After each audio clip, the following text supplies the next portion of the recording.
If you've ever thought about turning your gardening hobby into a small business, then we have just the person that you need to meet. Joining us today is Jeanette Sciara of Quail Run Gardens just outside of Stillwater. And Jeanette, welcome to Oklahoma Gardening. Thank you. I tell you, this is a very interesting place you have here, but I think not only are you the designer, the groundkeeper, the salesperson, the business person, you're kind of the jack of all trades, and it's interesting. Yeah. Tell us how you got started really with this little endeavor. Well, I always had a very keen interest in trees, and I have lived in 4 different states besides Oklahoma, and everywhere I've gone, I've been out with a tree ID book and have identified trees. I've just been impressed and fascinated with trees all of my life. So on my return back to Oklahoma 12 years ago, I decided that that's what I wanted to do, was to grow trees and grow them both for retail and for wholesale. Okay. And that's where this started. But you have a lot more than just trees. My goodness, we spent a lot of time with you looking at the various operations. Tell us a little bit about the different parts of your business. Well, we do specialize in growing herbs and perennials and flowers for drying. And we do a landscape business, and we've also recently have gotten into specialty foods, and we cater luncheons and to more or less showcase our herbs. Mm-hmm. Now, also with all of those projects, what kind of hours would you say, Jeanette, that you put into a business like this and getting it started and maintaining? Long hours and a lot of commitment. So you don't get a lot of vacation time and holidays because the plants keep growing. That's true. During those times too. Jeanette, one thing I've really appreciated and admired in visiting with you too, you kind of have a philosophy that I've noticed when we talk about certain plants and even some of the things that you use in your arrangements. Tell me a little bit more about that. Well, I look for those types of plants that perform well in the landscape, in the gardens, and if they require too much watering or attention, then I go on to something else that I feel I can depend on that will be there year after year. And that's one reason why I particularly like perennials. So if the plant isn't going to perform and grow in Oklahoma, or you have to really baby it along, you just don't grow it, is that right? That's true. And if the dried arrangements and things of flowers or perennials or herbs that you use in arrangements don't hold out or work, you don't use them. So I mean, that's very interesting that you do that. Jeanette, why don't we go over to another part of your garden and look at some of those plants that you are interested in that perform well for Oklahoma, and we'll share some of those with our viewers. Okay.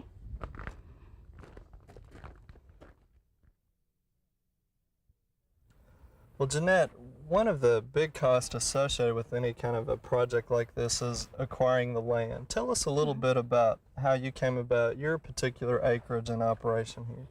Actually, this is a family farm that was purchased by my grandparents in the 20s.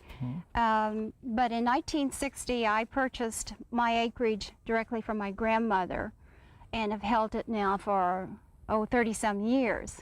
During that time, my father did farm the farm and utilized the land. And you have about, is it 70 acres? Close to 70 acres. Okay. Well, let's look at some of the interesting plants here, Jeanette.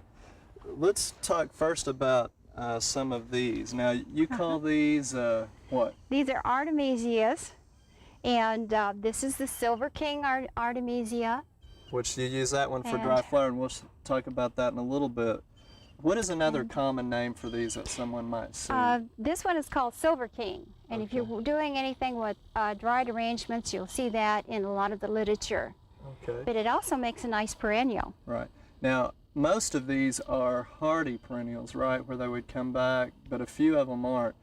This is interesting to me. Tell me about this one.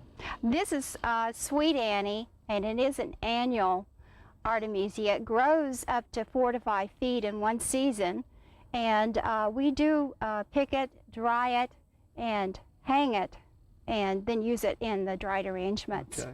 Now, among these that are not perennials that you leave in the ground, how do you get them to hold over or start them for the next season? Most of the time I start the Sweet Annie from seed directly, and it's vigorous, it will grow quickly, There are some of the Artemisia, such as this is the Powell's Castle, and that has to be propagated by cuttings. Okay, because it won't overwinter either then. That's correct. Now, on the Artemisias that you will leave just outside, when it comes winter time, what do you do, or do you do anything specifically to overwinter? I don't do anything in particular to them other than seeing that they are well watered. If they're not going to be hardy in Oklahoma, I usually try to find those that are hardy and do perform well. Okay. Now, when we talk about the drying and stuff, let's see some of the things you have there. Show us the one here to start with that you've harvested and dried. Okay, this is the Silver King after it's been dry, and it does hold its shape. It has been hanging in the barn now for about 3 weeks. Okay. And it does retain its white silvery color. All right. Now, probably one of your most favorite ones you told me growing out here is what, Yarrow? Yes, this is the Yarrow. This is the Golden Yarrow, and it does keep its shape and hold its color. Now, why do you like that one? Is it because there's so many different types of colors that you can use? Well, in this one, the Golden Yarrow, it's the gold color, retains the color, shape. The wild yarrow that you find frequently growing on the roadsides, we do pick it and we can dye it, add color to it. Okay. Now, what else do you have there that's pretty popular as far as drying arrangements? Well, the Statice is very popular. This is the German Statice, which is a perennial, and it does hold its shape and color, very easy to work with. This is a new type of perennial Statice, and it's called Confetti. It also does hold its shape well. This is an annual Statice, and it has very many bright colors. Okay. So that one you reseed, use transplants, I guess, to put out in the garden in the spring then? That's right. Okay. That's true. Now you have these growing all over the garden, and again, just a wide mix of things. Jeanette, if you had one thing to say to someone wanting to get started in this business, what would it be? I would say you have to stick with your own interest and perhaps narrow them down.